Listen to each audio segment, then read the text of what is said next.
ಧ್ರುವ ಸರ್ಜಾ ವಿರುದ್ಧ ಕೋಟಿ ಹಣ ವಂಚನೆ ಆರೋಪ ಕೇಳಿಬಂದಿದೆ. ನಟ ಧ್ರುವ ಸರ್ಜಾ ವಿರುದ್ಧ ವಂಚನೆ ಪ್ರಕರಣ ದಾಖಲಾಗಿದೆ. ಮುಂಬೈನ ಅಂಬೋಲಿ ಪೊಲೀಸರಿಂದ ಎಫ್ಐಆರ್ ದಾಖಲಾಗಿದೆ. ನಿರ್ದೇಶಕನೊಂದಿಗೆ ವಂಚನೆ ಮಾಡಿದ ಆರೋಪದಲ್ಲಿ ದೂರು ದಾಖಲಾಗಿರುವಂತದ್ದು. ಡೈರೆಕ್ಟರ್ ರಾಘವೇಂದ್ರ ಹೆಗಡೆಯಿಂದ ಹಣವನ್ನ ಪಡೆದಿರುವ ಆರೋಪ ಕೇಳಿಬಂದಿದೆ.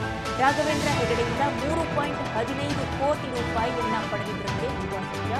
ಈ ಒಂದು ಆರೋಪ ಕೇಳಿಬಂದಿರುವಂತದ್ದು 2018 ಮತ್ತು 2021 ನಡುವಿನಲ್ಲಿ ನಟನಿಗೆ ಹಣವನ್ನ ನೀಡಿದ್ದ ನಿರ್ದೇಶಕ ಹೆಗಡೆ ಹಣ ಪಡೆದ ನಂತರದಲ್ಲಿ ತನ್ನ ನಟನೆಯ ಬದ್ಧತೆ ಪೂರೈಸುವಲ್ಲಿ ವಿಳಂಬ ಆಯಿತಂತೆ.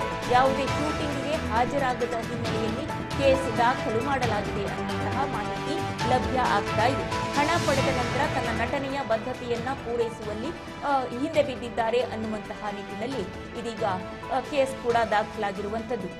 BNS ಸೆಕ್ಷನ್ 316/2 ಕ್ರಿಮಿನಲ್ ನಂಬಿಕೆ ಮತ್ತು ಉಲ್ಲಂಘನೆ ಪ್ರಕರಣ ಅದು.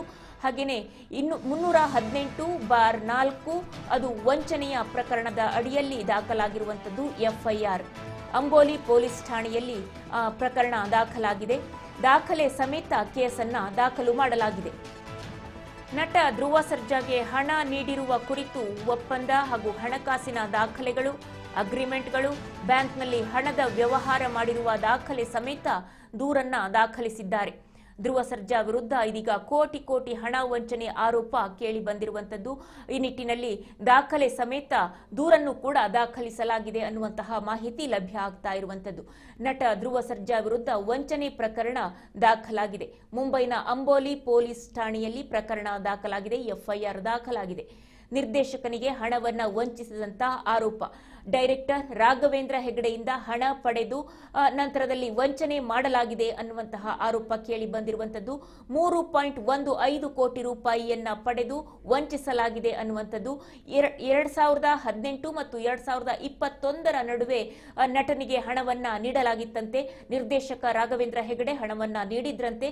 ನಂತರದಲ್ಲಿ ಹಣ ಪಡೆದ ನಂತರದಲ್ಲಿ ನಟನೆಯಲ್ಲಿ ಬದ್ಧತೆಯನ್ನ ತೋರಿಸಿಲ್ಲ, ನಟನೆಯನ್ನ ಪೂರೈಸುವಲ್ಲಿ ಅಂದ್ರೆ ಏನ್ ಕಮಿಟ್ ಆಗಿದ್ರೋ ಅದನ್ನ ಪೂರೈಸುವಲ್ಲಿ ವಿಳಂಬ ಆಗಿದೆ, ಯಾವುದೇ ಶೂಟಿಂಗಿಗೆ ಕೂಡ ಹಾಜರಾಗಿಲ್ಲ ಅನ್ನುವಂತಹ ಹಿನ್ನೆಲೆಯಲ್ಲಿ ಪ್ರಕರಣವನ್ನ ದಾಖಲಿಸಿದ್ದಾರೆ.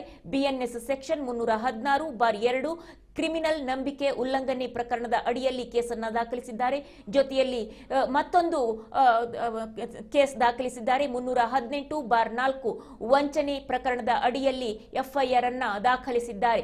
ಅಂಬೋಲಿ ಪೊಲೀಸ್ ಠಾಣೆಯಲ್ಲಿ ನಟ ಧ್ರುವ ಸರ್ಜಾ ವಿರುದ್ಧ ಇದೀಗ ಕೇಸ್ ದಾಖಲಾಗಿದೆ. ಅದು ಕೂಡ ದಾಖಲೆ ಸಮೇತ ಹಲವಾರು ದಾಖಲೆಗಳನ್ನ ಇಟ್ಟು ಕಂಪ್ಲೇಂಟ್ ಅನ್ನ ಮಾಡಿದ್ದಾರೆ. FIR ದಾಖಲಾಗಿದೆ.